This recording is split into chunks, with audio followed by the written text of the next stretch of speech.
I'm actually doing an alignment. I changed the ball joints.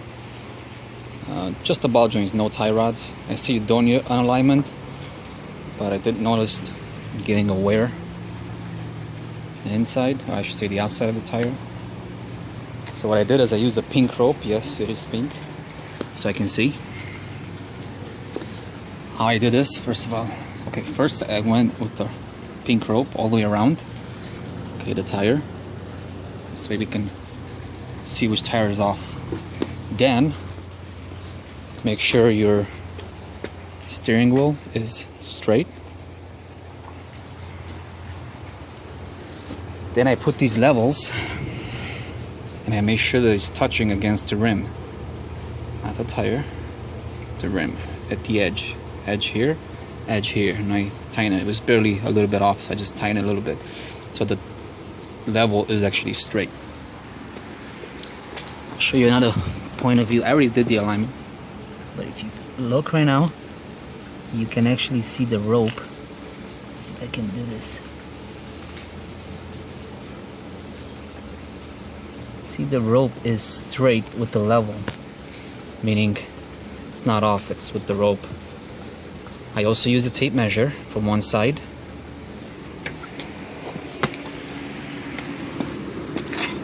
Going to this side, okay?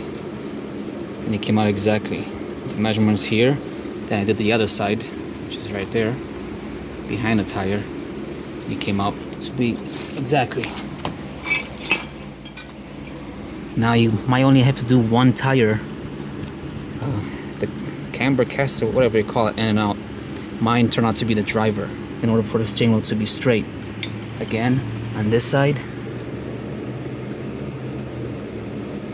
pay attention, you can see that this level right here is straight with the rope. And again, like I said, I measured from here and on the other side. And all I did is I ran a rope through here in the back. You can see underneath.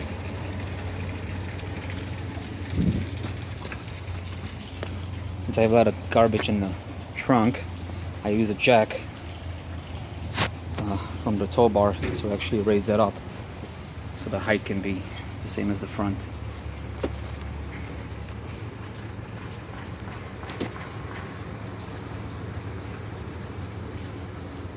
Now there is a small gap right here, barely, just a little bit, you can see. The same thing on the other side. There's nothing that I can do here. That's just the way that design is. Can't do alignment in the back, just the front. So there you have it. I used what I had. I do have actually professional tools to do the alignment, and it just never works as good as this. This seems to work better. I've done the same thing to my same alignment to my semi, and if you guys know, semi tires are expensive in the front. They're around $550 to $650, and there's two of them, so that's over $1,000. So I did the same thing on the rig, but on the rig I did it with just the rims. There was no tires. And you must have one more thing I should have said. You have to have a plate, a sliding plate. Move the car a little bit back and forth.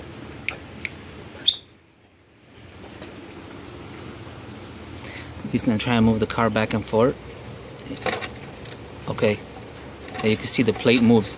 The reason why you need those sliding plates is when you set the car down, the tire has to adjust. And if you don't have the plates, you'll never be able to do the alignment right. So those plates are around $200. You can pick them up online. And yeah, that's about it. This tire was actually in. It was in that way. So what I did, put my hand, I loosened up that bolt right there. I loosened up the bolt, and then I turned the tie rod. That's an inner tie rod, or yeah, inner tie rod. This is the outer right here. This is the outer, that's inner. So I turned that this way, clockwise, and when I did that, it actually, the threads were coming out, and it was actually pushing the tire out. because he was off by a quarter of an inch. You see right here the wear on the tires, and he had grooves inside but not on the outside. And that's about it. Don't forget to tighten that bolt, that nut right there. It's a security nut. It doesn't allow the inner tie rod to spin. The outer is not going to spin, only 30 degrees, just a little bit. Other than that, that's about it. So, all you need to get is just the plates, pretty much. Those you can't make. That's just better to buy them. You can see it's at 0 degrees, which that's good. Well, now I moved. It was at 0 degrees. I just hit it with my foot. So we'll see. I'll take it for a test ride. But like I said, I did the same thing to my semi and worked out great.